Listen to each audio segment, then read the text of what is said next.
Tolemee amma immoo jijjiirraa barsiisotaatiin wal qabatee wanta jiru isiniif dhiyeessuudhaafi jijjiirraa barsiisotaatiin wal qabatee pilaatfoormii irratti paaswoordii ofii jijjiiruun dirqama ta'a. Pilaatfoormii akkuma beekamu biiroon barnoota Oromiyaa gadi buusee ilaalchisee paaswoordii fi yuuzarneemii ofiitiin keessa seenuudhaan jijjiirraan kan namni dhuunfaa ofii isaatiin raawwatatu waan ta'eef akkamittiin isa kana hojiirra oolchina kan jedhu ilaalchise fakkeenyaaf jalqabumarraa kaanee haa ilaallu. Liinkii yoo nu ergame teelegiraam irraa bifa kanaan fakkeenyaaf liinkii kana koppii goonee fudhachuu dandeenya. Liinkii kana kunoo akkuma argitan asitti liinkicha kilik gochuudhaanis biraawuzarii barbaannee seenuu dandeenya. Mee ani koppii godhadheera. Koppii godhee dhufee kiroomii irratti pesti godha.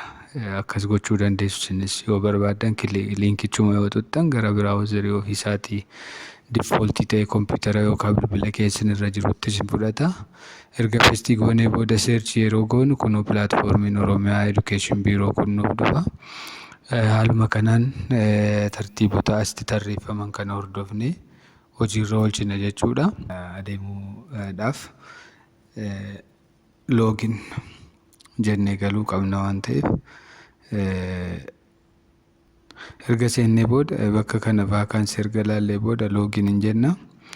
Loogin yeroo jennu kunoo asitti yuuzar filannaa. Erga godinaaf aanaa filannee booda mana barumsaa guutuu barbaannullee kilik goonee xiyyuma gadi naannoftee jirtu kana yeroo tunnu listiin isaa nuu dhufa. Listii nuu dhufu irratti hundaa'uudhaan godinas aanaas mana barumsaas ni filanna jechuudha.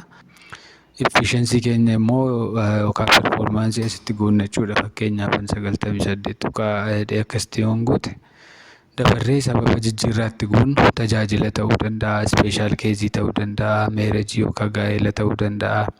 Fakkeenyaaf meerejii yoon jedhe asitti namni gaa'ela wajjiniin qabdu sun barsiisaadhaayii jedha. Yes jechuu qabna jechuudha. Meerejiidha erga jennee isa booddee laayisensii qabaachuu dandeenya nama sana wajjini. Laayisensii yookaan immoo ragaa gaa'elaa qabnu sana aplood gochuu qabna. Faayila isaa dura footoo qopheeffannee hin keewwanna. Bakka kana kilik erga goonee booda bifa kanaan faayila keessaa filadhu jedhee carraa nuu kenna. Footoo dura qopheeffanne as keessaa filanna jechuudha. Fakkeenyaaf akkuma fakkeenyaatti footoo tokko galchee isinitti argisiisu.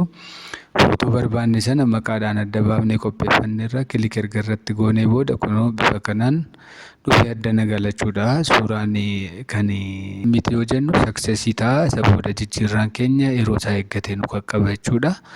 Inni biraan paaswoordii keenya akkamitti jijjiirra? Namni biraan dhufee akka itti nu duraan fayyadamne namni hundi gaarii yaadu waan ta'eef paaswoordiin keenya yoo hatame yuuzarneemii keenyaaf paaswoordii keenya fayyadamee abbaan barbaade akka hin goone iddoo kanatti kilik goonee erga opshiniin kun nu dhufe booda change paaswoordii kan jedhu asitti new paaswoordii galchedha.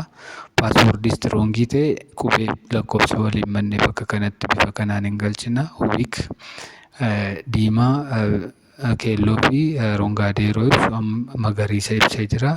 Paaswoordiin koo stroongiidha jechuudha. Isuma jalqaba galchine asitti irra deebinee hin galchina.